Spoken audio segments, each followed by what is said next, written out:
Hello, it's great to be virtually with you this morning. I'm Reverend Chris. And I'm Reverend Nick.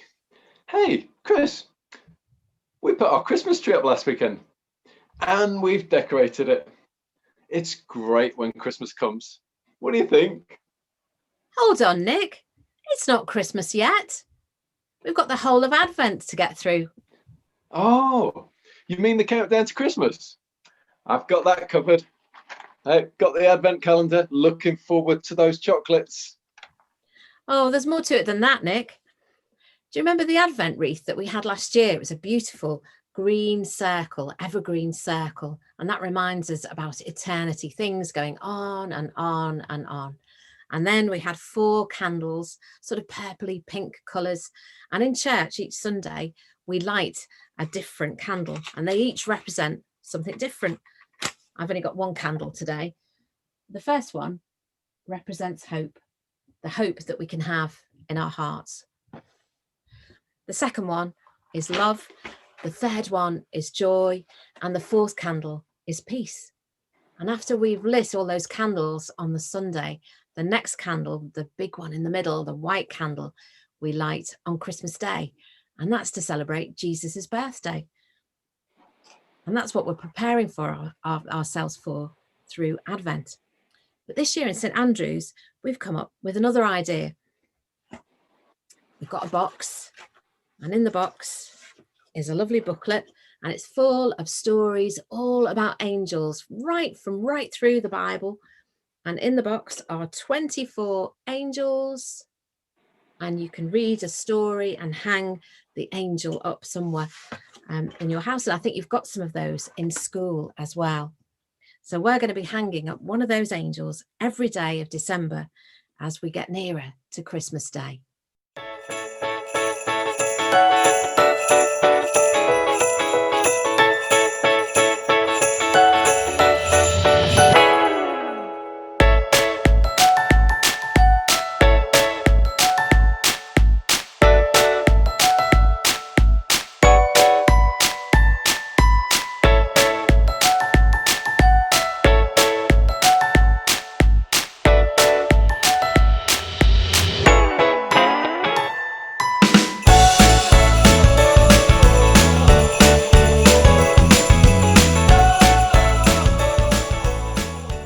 And the booklet of Bible stories, there's one for every day of Advent.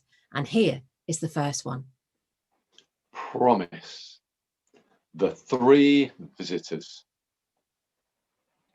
It was hot, really hot, really hot.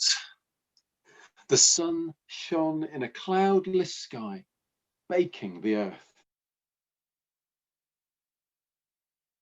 Everywhere was still, too hot to do anything. Abraham sat at the entrance to his tent, looking out at the land in front of him, the land that God had promised him. But who would inherit the land when he was gone? He had no son to pass it on to. It was hot, really hot. Too hot to do anything except Abraham rubbed his eyes.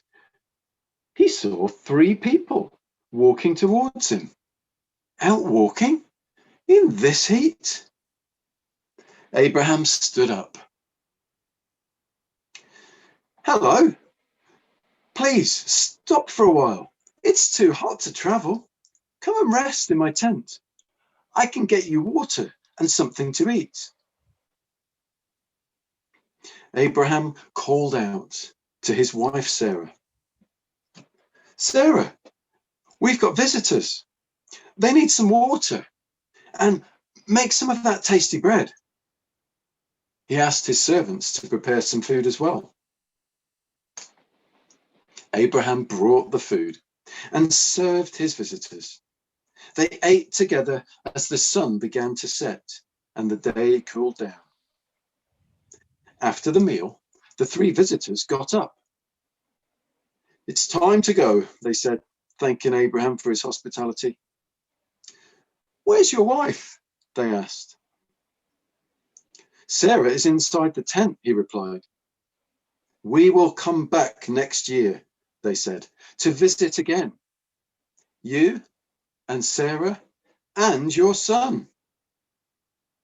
Abraham was puzzled. But I don't have a son. You will have a son next time we visit, they replied. Now Sarah was listening in. A son? She whispered to herself. I'm too old and tired to have any children now. And my husband's even older. She laughed to herself. The three visitors heard her laughing. Why did she laugh? They asked Abraham. Is anything too hard for God to do?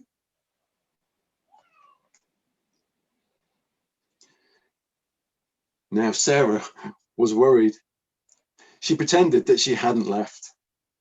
But the visitors were not fooled.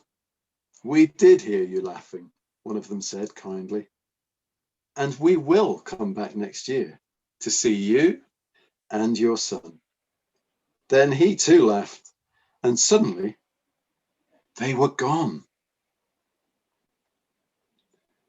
A year later, Abraham and Sarah did have a baby boy. Abraham called him Isaac, which means laughter. You see, Sarah and Abraham were past the age where they were able to have children. And then there's these three visitors, mysterious visitors, and they arrive at their home. And they came with a message. Now, the word angel literally means sent one or messengers.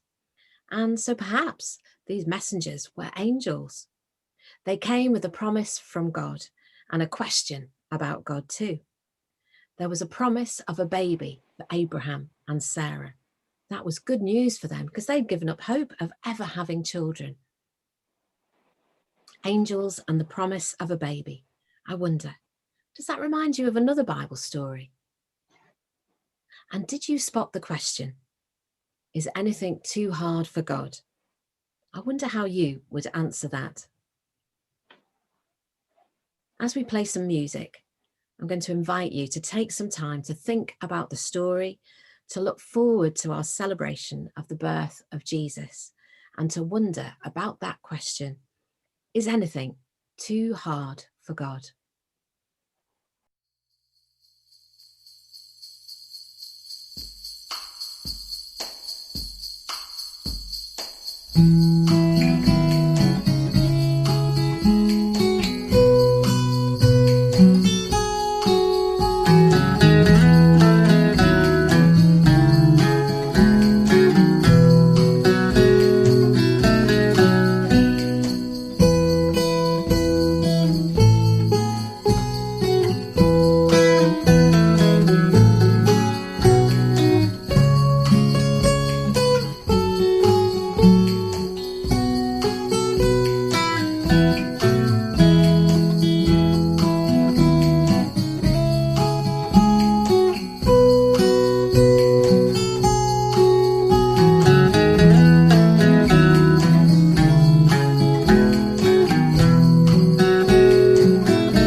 Let's close with a prayer. And if you want to make this your prayer, you can say Amen at the end. Dear God, as Abraham and Sarah waited for their baby to be born, and as Mary and Joseph waited for the birth of Jesus, help us to wait patiently and hopefully as we look forward to celebrating the birth of Jesus this Christmas. Amen. Well, happy Christmas, everybody. Or should I say happy Advent. We'll be back in a few weeks with a really Christmassy assembly. See you soon.